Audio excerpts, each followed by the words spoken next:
कहानी का नाम बबलू और जादुई जंगल। बहुत समय पहले की बात है।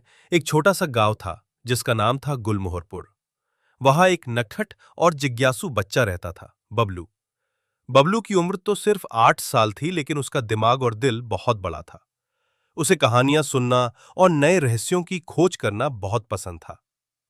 एक दिन दादी ने बबलू को एक कहानी सुनाई, जादुई जंगल की, जहां पेड़ बोलते थे, जानवर गाना गाते थे और एक जादुई फूल था जो किसी की भी एक इच्छा पूरी कर सकता था। बबलू की आंखें चमक उठीं। वो सोचने लगा, क्या सच में ऐसा कोई जंगल है?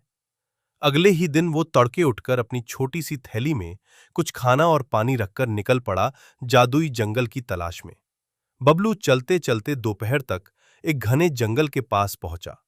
जैसे ही वो अंदर गया, कुछ अजीब सा महसूस हुआ। वहां की हवा में संगीत था। पेड़ हल्के हल्के हिल रहे थे, जैसे उसका स्वागत कर रहे हो। तभी एक बोलता हुआ खरगोश सामने आया। अरे ओ छोटे मानव, कहाँ चले हो? तुम बोल सकते हो? अरे हां, ये तो जादुई जंगल है, यहां सब कुछ मुमकिन है। खरगोश ने बबलू को जंगल की रीतियों के बारे में बताया। उसने कहा कि जो भी इस जंगल में प्रवेश करता है, उसे 3 चुनौतियां पूरी करनी होती हैं, तभी वो जादुई फूल तक पहुंच सकता है। पहली चुनौती, दोस्ती की ताकत। बबलू को पहली चुनौती मिली, भूखे भालू की मदद करना। एक बड़ा भूखा भालू पेड़ के नीचे बैठा था और रो रहा था। बबलू ने अपनी थैली से रोटी निकाली और भालू को खिला दी। भालू ने मुस्कुराते हुए कहा, तुमने मेरी भूख मिटाई, अब तुम मेरे दोस्त हो, मैं तुम्हारी अगली चुनौती तक पहुंचने में मदद करूंगा। भालू की पीठ पर बैठकर बबलू अगले पड़ाव तक पहुंचा। चौथा भाग, दूसरी चुनौती, सच्चाई की परख। अगली चुनौती थी झूठे आईने की घाटी।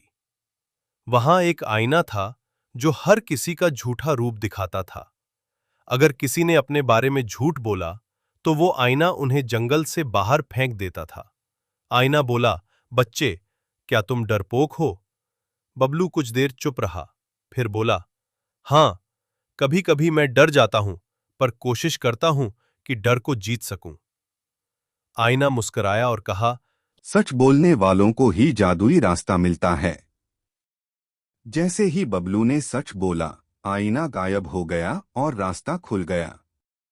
पांचवा भाग, तीसरी चुनौती, समझदारी की परीक्षा। अब बबलू एक पुल पर पहुंचा जो टूट चुका था। नीचे एक गहरी खाई थी। वहां एक तोता बैठा था जो बोला, तुम्हें इस पहेली का जवाब देना होगा। ऐसी कौन सी चीज है जो जितना बांटो उतनी बढ़ती है? बबलू सोचने लगा, फिर मुस्कराते हुए बोला, प्यार। तोता खुशी से चहकने लगा और बोला, बिल्कुल सही जवाब। जाओ, तुम्हारा रास्ता खुल गया। छठा भाग, जादुई फूल और इच्छा। अब बबलू एक खूबसूरत मैदान में पहुंचा। वहां बीचों बीच एक चमकता हुआ जादुई फूल था। फूल की आवाज आई, तुमने तीनों चुनौतियां पूरी की हैं। अब अपनी एक इच्छा मांगो। बबलू कुछ सोच में पड़ गया। पहले वह अपने लिए ढेर सारे खिलौनों या चॉकलेट की सोच रहा था, लेकिन फिर उसे अपने गांव के गरीब बच्चों की याद आई। उसने कहा, मैं चाहता हूं कि मेरे गांव के सभी बच्चों को पढ़ाई, खाना और खुशी मिले। जादुई फूल चमक उठा और आसमान में रोशनी फैल गई।